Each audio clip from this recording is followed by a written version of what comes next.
কোরবানি এলেই এক শ্রেণীর নাস্তিকরা গেল গেল রব তোলে এবং তারা কোরবানিকে বর্বরতা বলতে চায়। তাদেরকে কি বলবেন? প্রথম কথা হলো, কোরবানি আসলেই এক শ্রেণীর মানুষ অতি মানবিক হয়ে ওঠে, যাদের সকাল দুপুর রাত কোনো বেলাই আসলে গোশত ছাড়া চলে না, যাদের বার্গারে মুরগি বা গরুর গোশত থাকতে হয়, যাদের চিকেন ফ্রাইয়ে মুরগি জবে করতে হয়, যাদের সকালের নাস্তায়ও অনেক সময় গোশত থাকে, সেই মানুষগুলো কোরবানির সময় পশু জবে হলে একটা প্রাণীর প্রাণ চলে যাচ্ছে এটা নিয়ে তাদের মায়া হয়।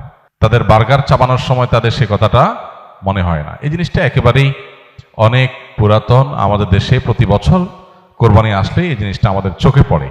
এই মানুষগুলোর জবাব দেওয়ার তো প্রয়োজন হয় না। কোরবানির সমালোচনাকারীরা যখন বার্গার খায় তখন তার বার্গারই তার জবাব দেয়, তারা যখন বিরিয়ানি খায় তখন তার বিরিয়ানির গোশতের টুকরাই তার জবাব দেয়। এই পৃথিবীতে মানবতার ভেগদারি মানুষগুলো বেশিরভাগ ক্ষেত্রে ভণ্ড এবং মুনাফিক এবং প্রতারক। এটা আপনি চোখ কান খুললে দেখতে পাবেন।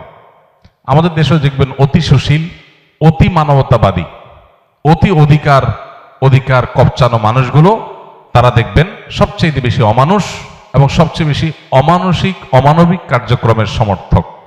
আপনি দেখবেন মুসলমানদের রক্ত নিয়ে যদি হোলি খেলা হয় তারপরও তারা চুপ থাকবে, কিন্তু মুসলমান ছাড়া অন্য কারোর পান থেকে চুন খসলেই তারা সেখানে গেলে রব তোলে।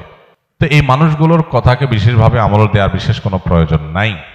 কোরবানি এটা শুধুমাত্র ইবাদতই না, এর মাধ্যমে শুধুমাত্র আমাদের আল্লাহর সন্তুষ্টি লাভের সুযোগ হয় সেটাই না, এর মাধ্যমে আমাদের আরো বিপুল পরিমাণ উপকারিতা হয়। আমাদের অর্থনৈতিক উপকারিতার কথা যদি আমরা শুধু চিন্তা করি তাহলে 2022 সালে বাংলাদেশে 99,50,763টা পশু কোরবানি হয়েছে। 99,50,763টা পশু কোরবানি হয়েছে 2022 সালে।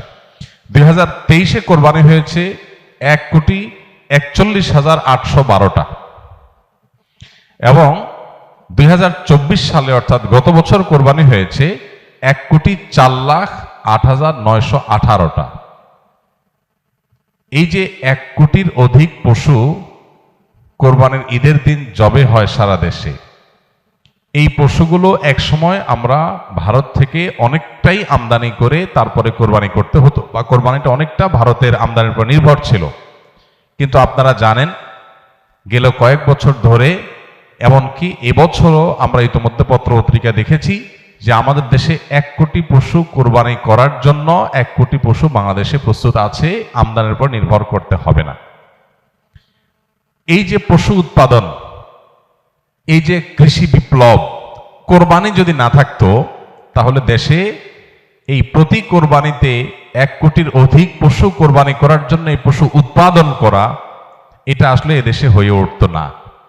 অতএব শুধুমাত্র এই একটা কারণে যারা ব্যক্তিগতভাবে হয়তো ইসলামকে দেখতে পারেন না বা নাস্তিক বা অন্য ধর্মের অনুসারী, তারা আমাদের মতো গরিব দেশের অর্থনৈতিক উন্নতির প্রয়োজনে তারা কোরবানিকে সমর্থন না করার কোনো কারণ থাকতে পারে না। ডয়েচে ভেলের একটা রিপোর্ট কোরবানিকে ঘিরে তারা করেছিল বেশ আগে, সেখানে তারা দেখিয়েছিলেন যে কোরবানিকে ঘিরে, কোরবানির ঈদের এই মৌসুমকে ঘিরে বাংলাদেশে 1 লক্ষ কোটি টাকার লেনদেন হয়। কত টাকা? 1 লক্ষ কোটি টাকা। 1 লক্ষ কোটি টাকার লেনদেন হওয়া, এটা একটা দেশের অর্থনীতির জন্য, মাত্র কয়েকদিনের মধ্যে এই টাকার লেনদেন হওয়া একটা অর্থনীতির জন্য যে কত বিশাল একটা ব্যাপার সেটা বলার অপেক্ষা রাখে না। এদেশের বহু মানুষ গ্রামে গঞ্জে তারা তাদের পুষ্টির যে যোগান, আমিষের যে যোগান, সেটা তারা তাদের উপার্জন দিয়ে সবসময় করতে পারেন না। কোরবানির সময় তারা যে গোশতগুলো পান, এটা দিয়ে সপ্তাহ 10 দিন 20 দিন 1 মাস পর্যন্ত অনেকে তাদের ফ্যামিলির বাচ্চা কাচ্চাদেরকে সাথে নিয়ে একটু একটু করে খেতে পারেন।